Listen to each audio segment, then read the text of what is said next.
Bracket runs here that happened on day 2. Moffitt was a dominant force here as they moved forward, not dropping any games up until the very end, and this was a big part of it. Gibbs always had faith in Moffitt since the beginning, and I think a lot of us were a little skeptical on his he refused to budge. Moffitt's going to take it. Even when they have bad weeks, Moffitt's going to take it. I should have listened to him, man. Yeah. I should have. I really should have listened to him. And it's interesting because, you know, day 1 was a bit shorter, right? Day 2 is a long day. So any team going into day 2, got to have that in mind a little bit. It's going to be a long day, especially, I guess, from our perspective, too, or from a fan perspective. One of the best days of Rocket League, period. And what a great one to start things off, especially Alpha Sydney. Yeah. So much hype around that team, around this region, coming in for the first time and competing with the best. The fans were on Alpha Sydney's side, it That seems. was crazy. But I feel like Moffitt is just so good.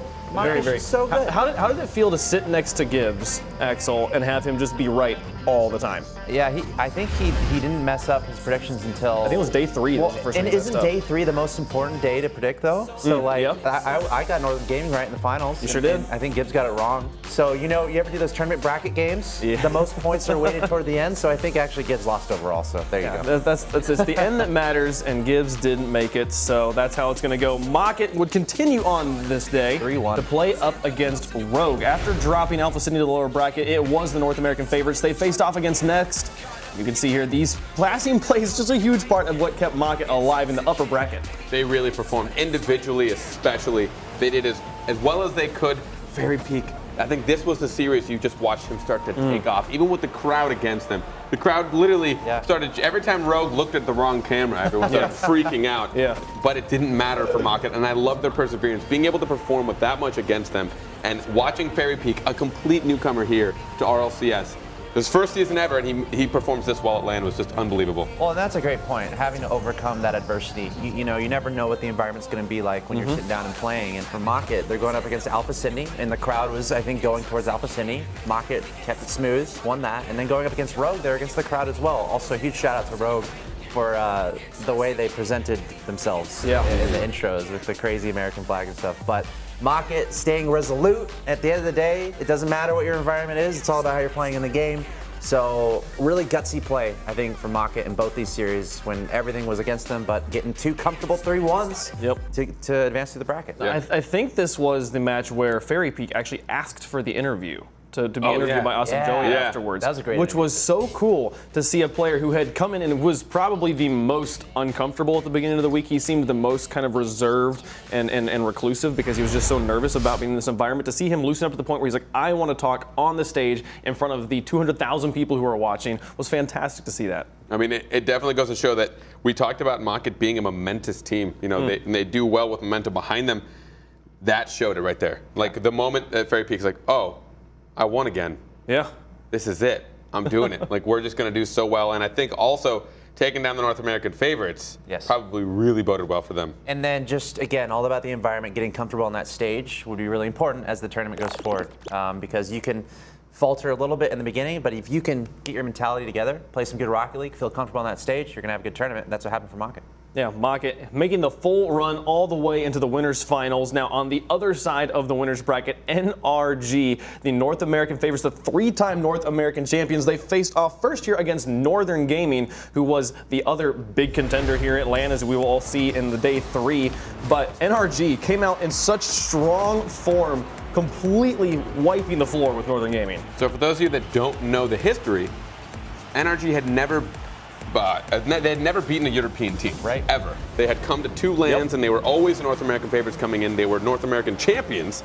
They won the North American regionals every single time, and they'd never beaten a European team. So this was a huge emotional barrier for them to finally overcome. And when they did it, everyone was like, is this the year? Will we see NRG finally performing? Northern Gaming seemed a bit slow, and everyone was skeptical. They had a sub going in with Turbo Pulsar. A question for you, Axel Toss. As someone who sat out in the audience, who did you feel like was being cheered for the loudest, Rogue or NRG? This was one of the loudest crowds I've ever seen in esports. Yeah. And a lot of it was because of NRG. They were the North American hope coming into this event. They had that history of not playing that well against European teams in this environment. But again, the ability for them to come through, stay resolute, and I feel like there is an element of using that crowd to your advantage. So I feel like they were feeling that when they sat down in those seats. and you just got to have that mentality. It's like, all right, we're here. It's the World Championships. Yep. There's no second chances anymore. And they were able to get it done there against Northern Gaming. Yeah, they only took 1 goal every game, but the 3-0 sweep is dominant there from NRG. They'd move that one, and they'll move on to face off against Flipside Tactics, a thorn in their side every single LAN. The reigning world champions here in Season 3, but NRG wasn't done for the day as they knock out their second European team. From beating their first European team to then beating the team that knocked them out every year prior. NRG would go to the lower brackets, and for some reason, they always had to face Flipside Tactics. Yeah. And then they've joked about it before, and I know they didn't want to deal with it. So now they had a chance in the upper bracket. The pressure was a little bit less on them, and they really brought it to them. And that it's so huge for them. And you talk about powerhouses in the world in Rocket League. Northern Gaming, Flipside Tactics are going to be the first 2 teams mentioned in that conversation. And here comes NRG with the history of not even being able to beat a European team, and they're able to take down Northern Gaming and Flipside back to back, kind of like the Leftovers did way back in week 1 of RLCS this season. But really cool to see NRG play so well. It's kind of the energy we're looking for, right? You see them play during the regular season, and you're like, all right, is this their moment? Are they finally going to show up and make some noise? And that literally is what happened. The crowd was into it. NRG, what a phenomenal run there, taking out Northern Gaming and Flipside. Yeah, no, it was fantastic to watch these guys make the upper bracket run here, and that led us to where NRG and Mocket were in our winners finals. The winner would move on to the grand finals, and these are our #1 seeds from the respective regions, which was so cool. I don't think we'd ever had that happen before, where the #1 team from Europe and the #1 team from North America both did not lose in the upper bracket until they faced off against each other. That would happen on day 3. I mean, that could not have been any more perfect. I don't even know what to say, apparently, because my words are losing It's like me. it's scripted. Like that's the story you look for. That's how it's designed. It's like, okay, when you're going to the World Championships, ideally, your #1 from North America and your #1 from Europe are eventually going to mean that up bracket. And that's exactly what happened, giving us, again, a remarkable show. Yeah, for sure. So then moving on from the upper bracket and moving down to the lower bracket to look at teams. These are going to be our first teams that are eliminated. We start off with Northern Gaming and Denial. These 2 teams going to be dropped down to the lower bracket in day #1. Oh, Northern Gaming got dropped down at the beginning of day 2. But Northern Gaming able to take it to the Canadians here, who just did not have a very good run here at the LAN, but it was still very exciting to watch this Canadian team play. Denial was the team that knocked out G2 in their final opportunity. They certainly did. That was it. It was G2 and Denial in the regionals, and whoever won that would go to LAN, and Denial took it. And I think everyone was really skeptical of Denial coming in. Like, how did they make it here? And a lot of people were asking that. And they didn't perform well in league play, but they still did it. They performed when they needed to.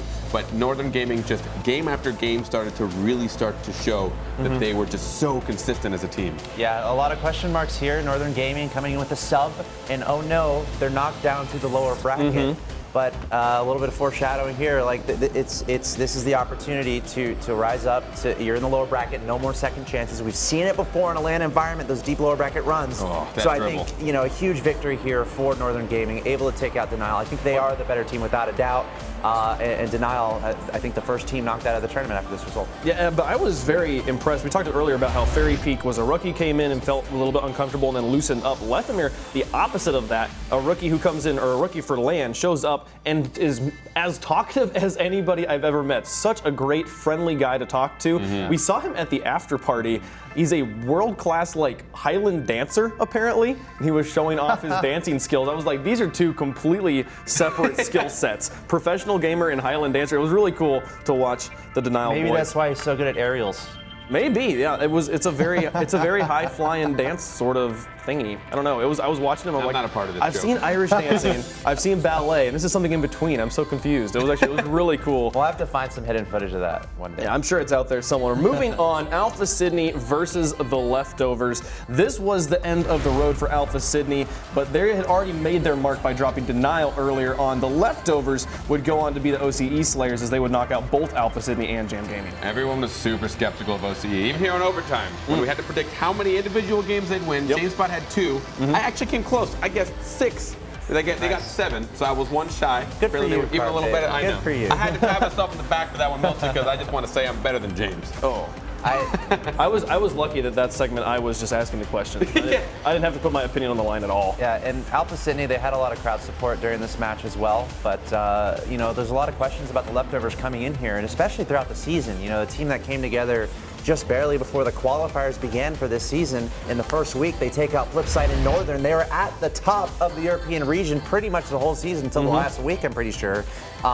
And then they get locked down to the lower bracket in their first match of this championship, but able to bring it back a little bit, take out Alpha Sydney. And again, it's so important when you get down to the lower bracket. If you get that one win, that could be all it takes to set yourself up on a nice run. It was beautiful to me to watch the way the Leftovers were this underdog in the season that nobody knew, and Flipside, this European dynasty, the reigning world champions. How similar these two teams felt to me, that these are the teams that I would never count out no matter what happened. When they dropped to the lower bracket, it's like, oh, this is when they shine. This is the team, the Leftovers is the team we know for the reverse sweeps all season. When their back is against the wall, that's when it's the most difficult for them. They were down in the lower bracket early on, and I think where even in that series, it felt like they were just kind of playing individuals and not as a team. They were struggling to find each other on the field. Is what it seemed like.